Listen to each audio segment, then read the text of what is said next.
কয়রার মালটা খুব ভালো, ধরেন দাম বেশি কয়রার মাল, বরিশালের মালের চেয়ে মালের দাম বেশি। কয়রার মাল নিম্নে 50 টাকা প্রতিটা মালে বেশি বরিশাল মাল হচ্ছে।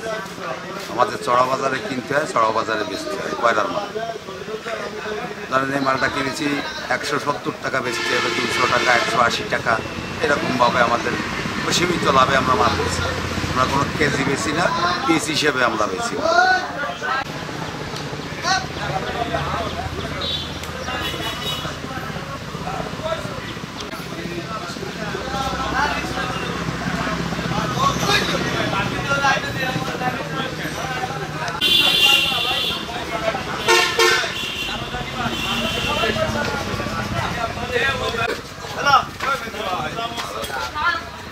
Hadi kapan pula, kaya, ganyan.